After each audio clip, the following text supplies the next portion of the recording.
y'all, it's me, Lisa McCurdy. Welcome to my channel, She Raven.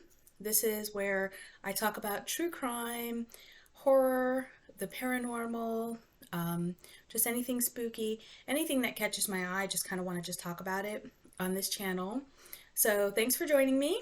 And if you think you want to join me in the future, please like and subscribe to the channel. That's just a free way that you can go ahead and you can help me out there by subscribing. I'm still in the process of building the channel, and these things take time, so every single subscriber counts, and I really appreciate it if you would do that for me. So I have my lights out low. It's spooky season, so I have my lights out low. We're gonna go ahead and we're gonna get into part 2 of the Annabelle story that I was telling you guys earlier. Now, it's not a very oh, and I'm sorry, excuse my room, I'm changing things up a bit, and I just, I don't have that much time in the day. I mean, we all have the same amount of hours, but I start getting tired really early, because I wake up and I dress the kids and, just stuff like that. But I try to fit everything in, I try to fit in being a mom and, kid duties and home duties and cooking and, just all of that crazy stuff. So trying to fit it all in is difficult. And then I'm also doing this, the hobby, the podcast and things like that. So I'm trying to just work on the room. Hopefully I'll be done in like a week or two. I think I might have a new tapestry. I might get a new tapestry, but for now that one's there. The biggest thing I'm doing is just adding a bigger desk.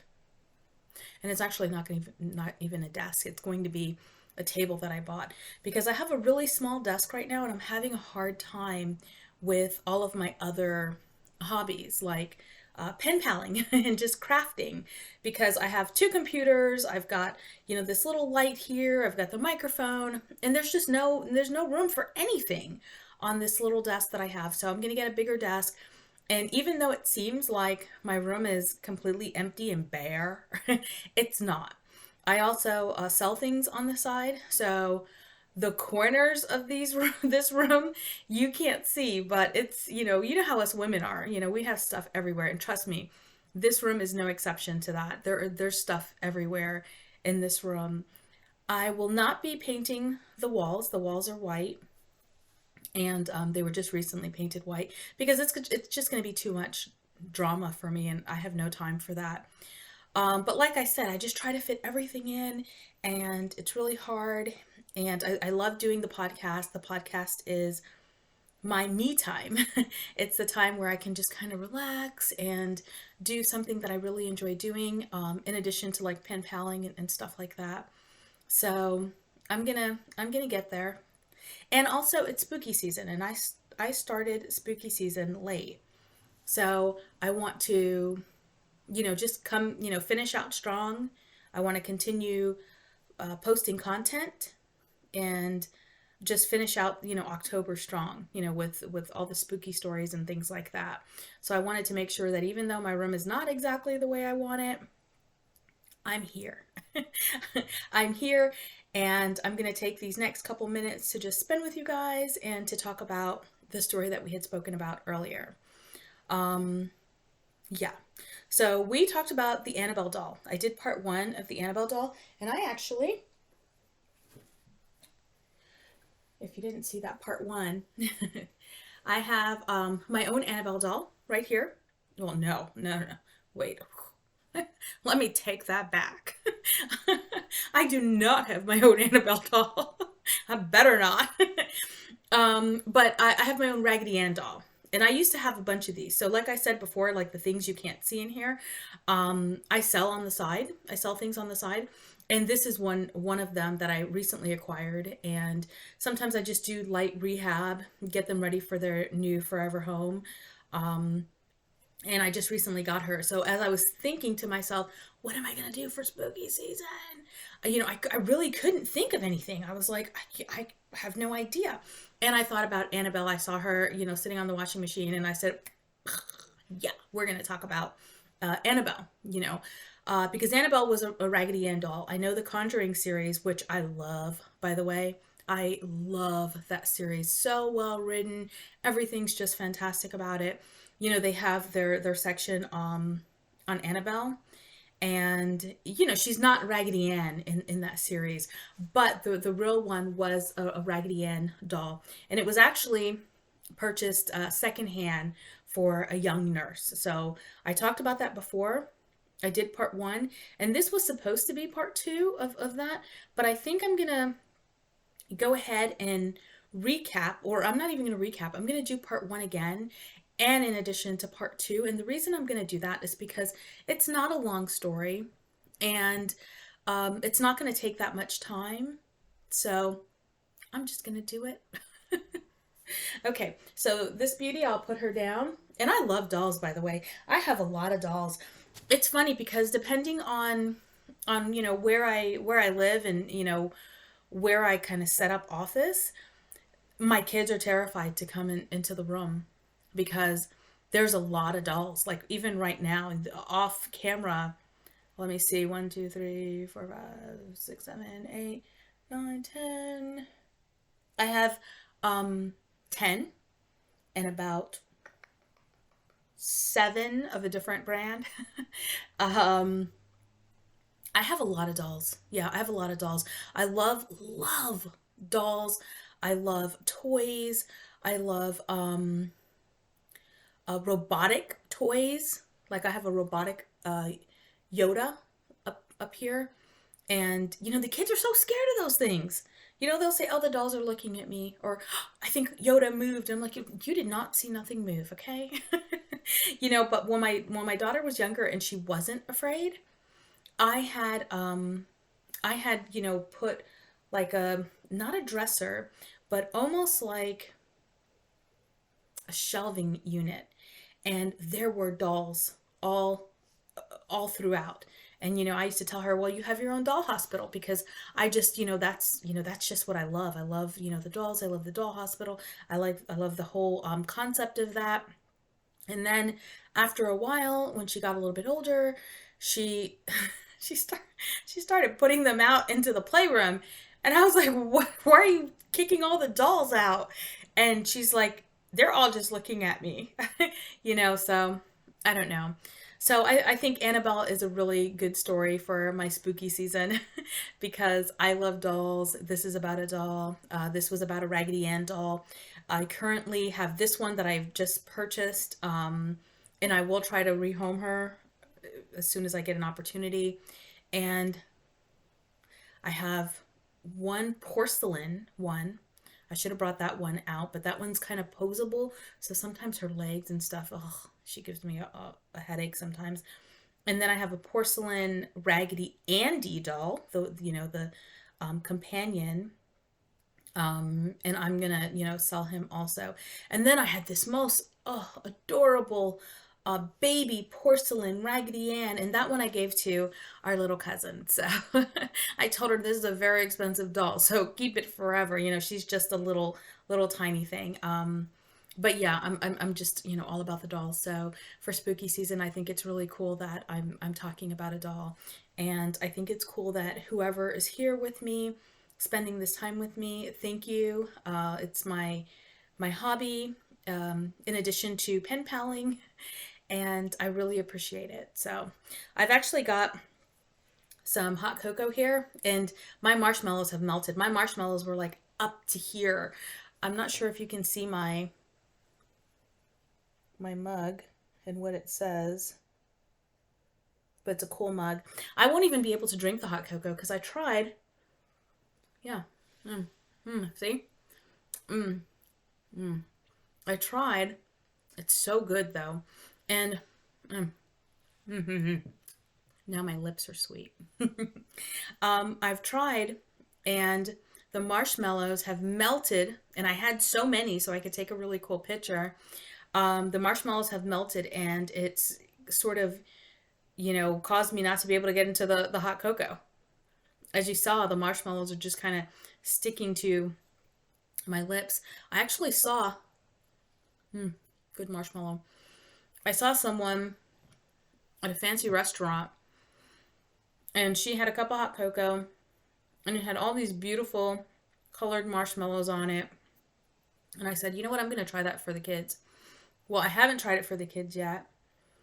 So I decided I'm going to try it for myself first. Too bad I can't drink the darn thing. And this is actually Mexican hot cocoa. And it's a brand they sell here. It's Abuelita. I hope I said that right. It's Abuelita. It's a Mexican brand hot cocoa. So it has, like a different spices in it. It's really, really good. I really wish I was able to, dig in here and get that hot cocoa. I don't know why I put so many marshmallows. Like I said, I was taking a picture, but I didn't think to bring a plate so that once I took the picture, I could, sort of take the marshmallows off. But the coolest, absolute cool, my cool mug. I need a couple of other mugs. Okay, so let's get into what we're here to do. Let's finish out spooky season strong.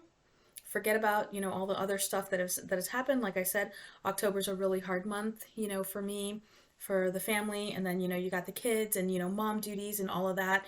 Even prior to me getting ready to record this, I've already started dinner. I've vacuumed, I made the beds. So I'm busy. For every time I can, take a moment, I'm really lucky. And thank you again for joining me. And please subscribe. Please, that really helps me. And it's free. It's, not like you have to spend anything. And let's talk about Annabelle. So get yourself a drink, maybe some hot cocoa, maybe not as many marshmallows as I had. Get yourself a drink, get relaxed, and let's get ready. Annabelle, the real-life demonic doll. The real Annabelle doll is actually in a locked box at Lorraine Warren's home as part of her occult museum. Ed and Lorraine were the pair that worked on this case. The real-life doll that inspired the Annabelle movies is a Raggedy Ann doll. With its bright red thick hair, stitched features, triangular nose, and beautiful smile. It's the doll of our childhoods, just a timeless classic. Heck, she's still a classic for today's children and even us adult collectors. And she really is. She's such a classic doll. Beautiful, beautiful doll. I actually, if I had a kid, I would keep this one right here and, give it to a kid, but no way in heck my daughter is gonna keep that doll. My daughter, actually, before I continue, I had a smaller Annabelle because I actually have, like I said, a lot of dolls, and I had a lot of Raggedy Ann dolls, but I had a smaller one that I kept in my bathroom, and she would keep putting it in the closet because, she'd say, Annabelle's looking at me, because she knows that Annabelle is a Raggedy Ann doll. Annabelle's looking at me, and I would always tell her, well, then why are you brushing your teeth in my bathroom? But yeah, she's classic. And us collectors, I mean, this one will be gone in no time, I'm sure of it.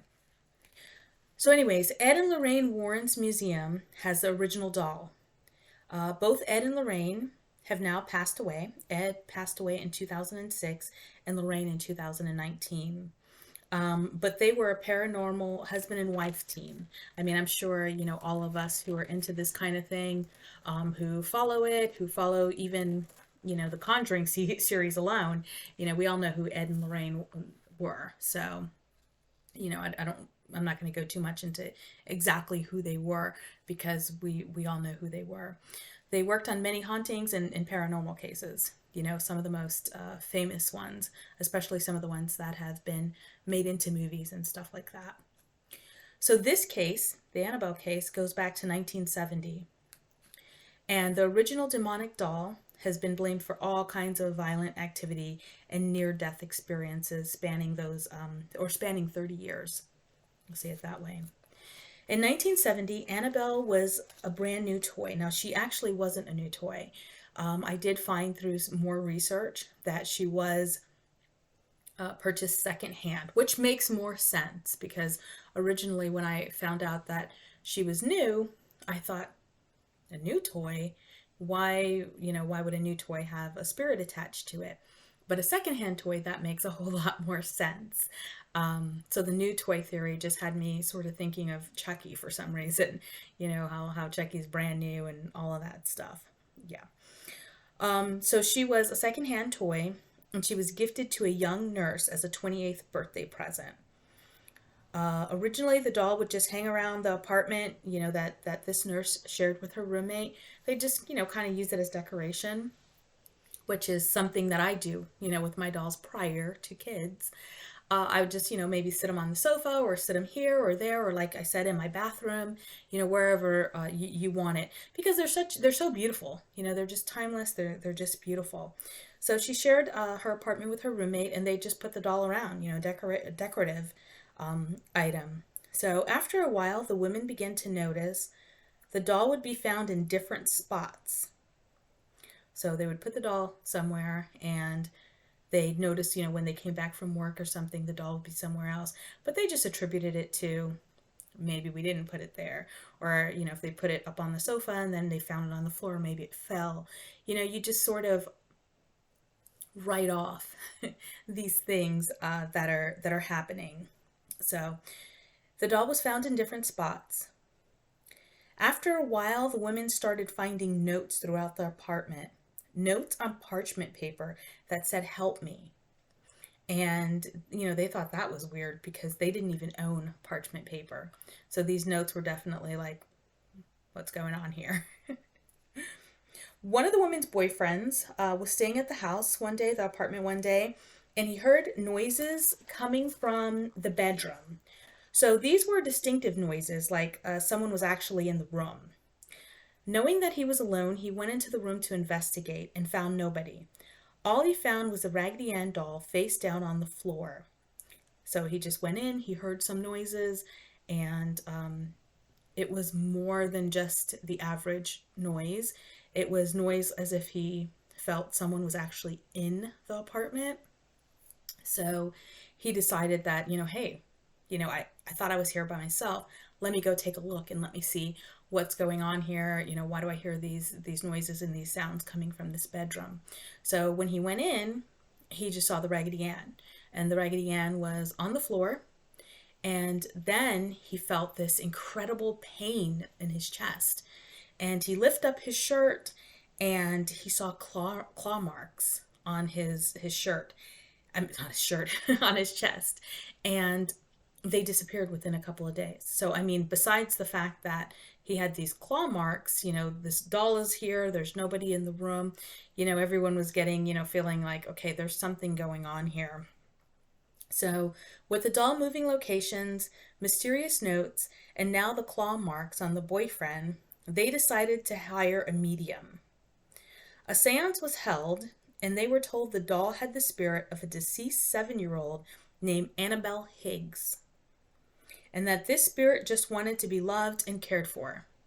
So the medium basically told them that a young girl had passed away on the site, not in their apartment or anything, but on the site that the apartment was later built on, and she inhabited this doll. And, you know, she's nothing wrong with her. She just wants to be loved and cared for. So the two nurses agreed to allow the spirit to take up permanent residence in the doll. So, you know, that's pretty interesting because, you know, us women, you know, a lot of times we think, oh, you know, like you see something, you see a little kitten or something, and you think, oh, you know, I really want that cat. And you know, you bring it in and you take care of it. So that's basically what happened here. As the story goes, I don't know why they would think that, because, you know, after the claw marks, to me, that would be like, okay, I don't think so, you know, little girl. But, you know, this is what happened. And of course, nothing is that easy. Okay, so they continue to have paranormal experiences, negative experiences, because at this point, any type of paranormal experience, you know, they would understand, because they would be like, oh, that's just Annabelle. But it's negative. So because it's negative experiences that they're continuing to experience, they decide, you know what, we got to call somebody else in. So that led them to contact a priest, And this priest referred them to Ed and Lorraine Warren, the husband and wife paranormal team. When the Warrens came on the case, basically the whole story changed. They were like, you know. The Warrens tell these young women that spirits don't possess inanimate objects like toys. So they don't possess anything inanimate. They possess people. So of course, the girls are like, what? They told them that the spirit will attach itself to an inanimate object to become noticed. And, the notice would be, changing locations and, things like that. Things that kind of make you say, oh, okay, something's going on here. So to become noticed, but its main objective is the human host. And in this case, the spirit wanted to inhabit or take over Donna, the young lady who had gotten the doll as the present. So this is what it was really after. So the Warrens had an exorcism of the apartment, and they took Annabelle with them to their occult museum. Okay. So that was originally the part one that I did separately. So that's how Annabelle came on the scene. Now, what happened with Annabelle prior to all of this, I don't know. But obviously, something happened, especially when you purchase things secondhand. And I know some people are really strong in believing that kind of thing. I had a friend one time. I bought what doll was it? It was a mammy doll. So a mammy doll, those are the ones that they're like African American, and I want to say they're almost sometimes on the verge of being racist because the features are exaggerated and things of that nature. But those are also something that I love collecting, the more racist either dolls or postcards or things like that, to remember that point in time. But anyways, I ended up getting this doll in, and I actually purchased this one. I purchased it from someone else. And this friend of mine happened to be at the house, and I opened it and I said, oh, look at this really cool doll I got. And she looked at me like, girl. And she said, I would never buy a doll secondhand. And I was like, what are you talking about?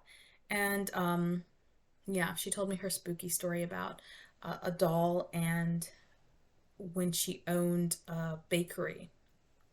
Ooh, maybe I'll tell that story, but it's only like a couple minutes.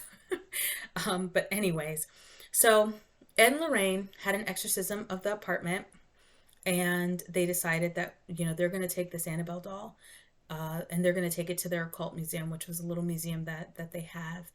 And I'm not sure if the museum is, I know the museum has to still be around because the artifacts are I mean, what are you going to do with the artifacts?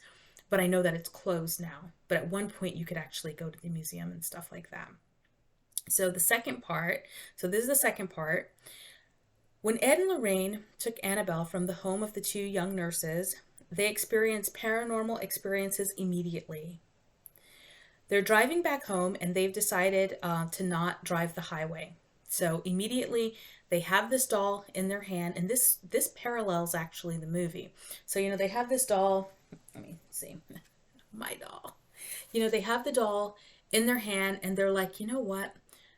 We know that there's a spirit attached to this doll. Let's not drive the highway. Let's not drive the main roads in case the spirit tries to do some harm on the main roads and causes us to crash or something like that. So they decided not to take the highway.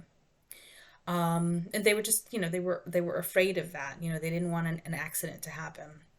So even though they're using the back roads and using cautious driving, they experienced, just paranormal, like almost near-death experiences. Their car continued to fail. Multiple times the brakes failed, the power steering failed, and the engine stalled.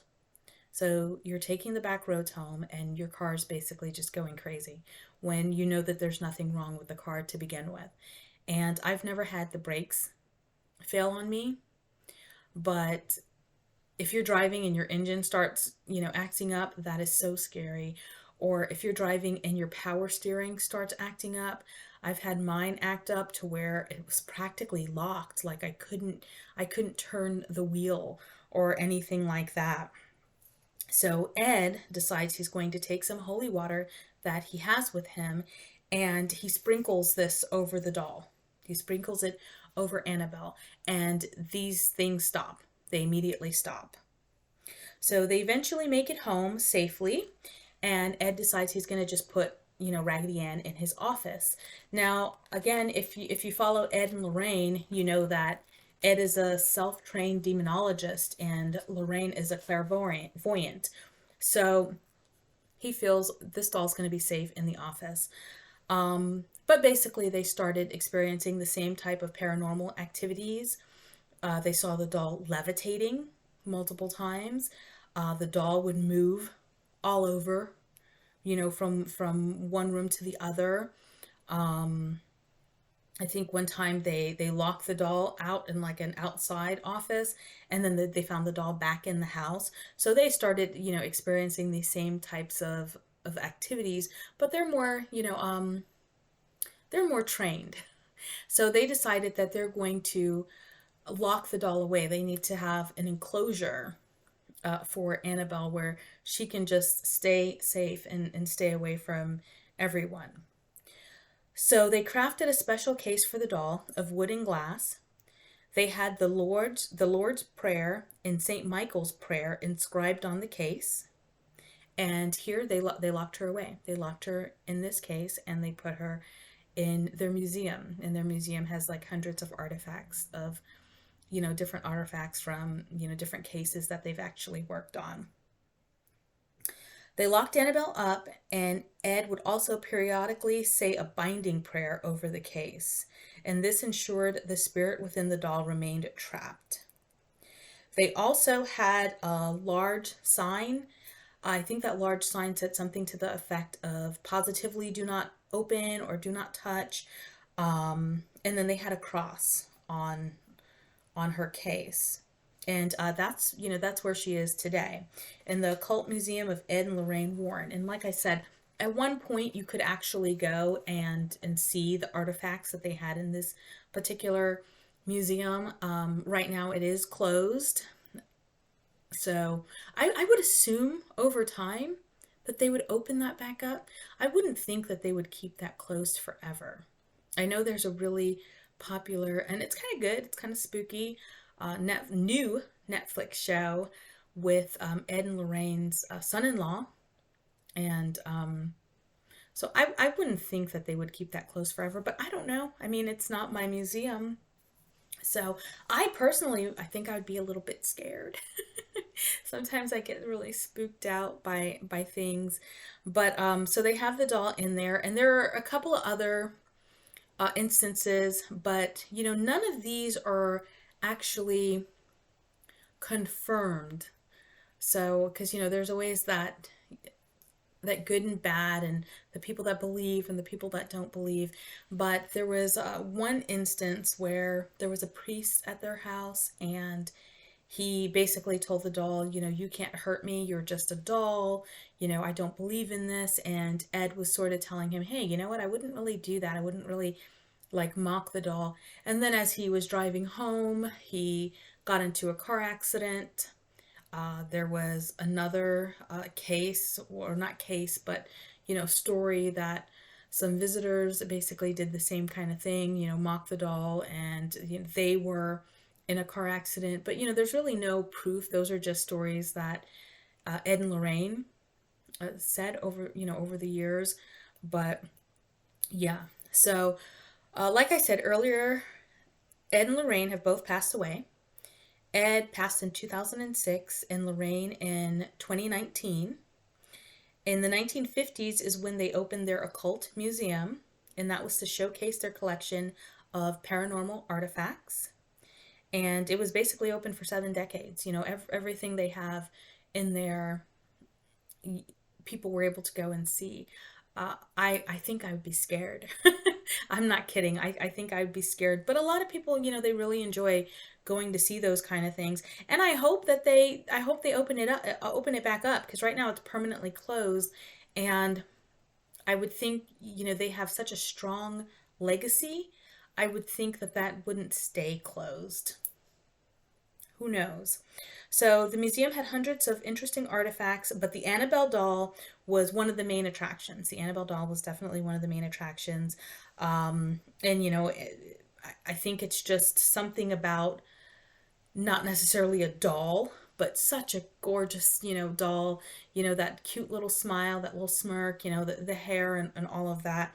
So I think that sort of draws people in because when you hear of like a haunted doll, you think of like some dingy old doll that you got at a yard sale or something, or even, a secondhand store. But yeah. So in 2019, there was also an inaccurate rumor that spread that the Annabelle doll had escaped. But Tony Spera, that's, their son-in-law, and he quickly put those rumors to rest. And he's actually the one that's heading that new Netflix series that I was telling you about. So he's their son-in-law, and he's also trained, I think, by Ed, if I'm correct on that. So he put those rumors to rest. He assured the public that Annabelle was safe and still locked away in her case, and he left everyone with these words. It's kind of spooky.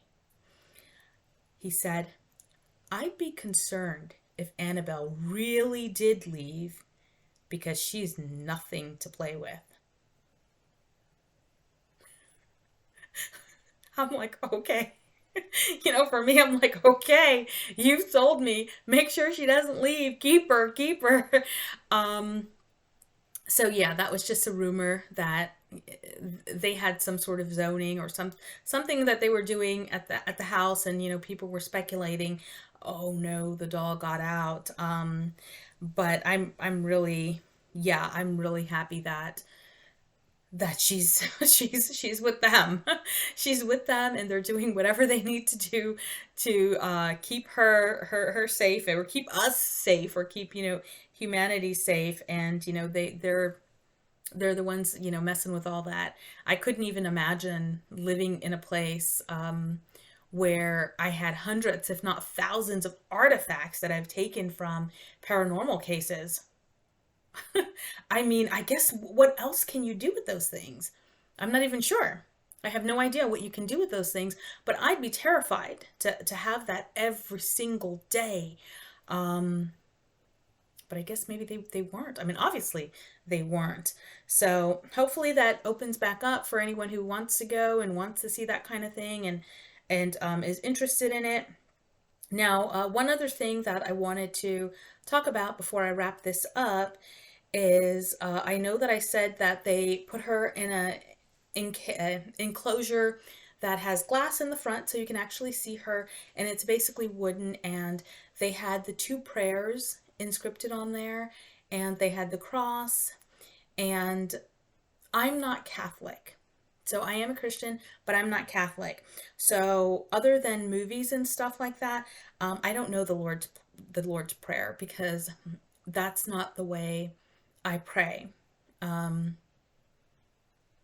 I don't know if I should say it that way, like that's not the way I pray. I don't.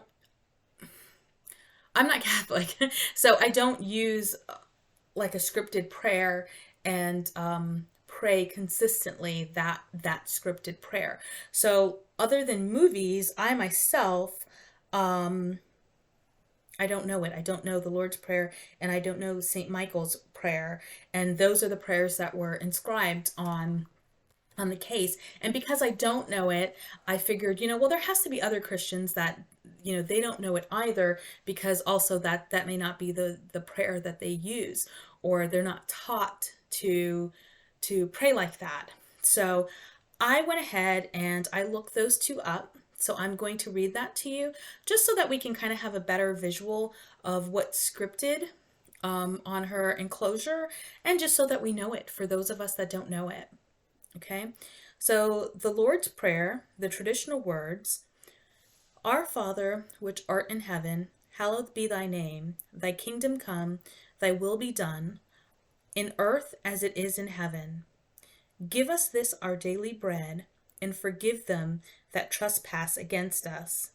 And lead us not into temptation, but deliver us from evil. For thine is the kingdom, the power, and the glory, forever and ever. Amen. So that would have been inscripted on the case. And then, now that one I've heard. I'm not sure if I've actually heard the whole thing in movies, but that's a common one in movies. And then we've got the St. Michael prayer. This one I had never even heard of, so this one was very interesting to me to learn about it. So this is the St. Michael prayer. St. Michael, the archangel, defend us in battle. Be our protection against the wickedness and the snares of the devil. May God rebuke him, we humbly pray. And do thou, O Prince of the heavenly host, by the power of God, thrust into hell Satan and all the evil spirits who wander through the world for the ruin of souls. Amen. So yeah, that one I'd never even heard of at all. Yeah, not at all. So yeah, I mean, they both were, very interesting, interesting to learn about. It's interesting to learn about different people, different cultures, the things that we all do. So that's it for the Annabelle story. I know, not as not not as elaborate as it is in the movies, but I love the Conjuring series. I love how they put it all together and they intertwined everything together. But the Annabelle doll is safe where she's at, and I'm sure she'll stay there forever, hopefully. So, I'm not even sure what anyone would do with, like if something happened to the husband and wife now. I mean, who would want something like that? I'm sure they'll figure that out. But she's there and she's safe, and that was a fun, spooky story to tell for the Halloween season. And yeah, I'll come back and I'll do some more spooky stories. It's almost Halloween. Today is the 25th, so it's almost there. Sorry that it's taken me a minute to get it together and to start this season, but I'm happy that I'm here. I'm happy that I'm getting it all together. And join me next time. And thank you again for joining me this time. And please like and subscribe. That's a real easy, free way to help me. And I really appreciate it. And I'll see y'all next time. Bye.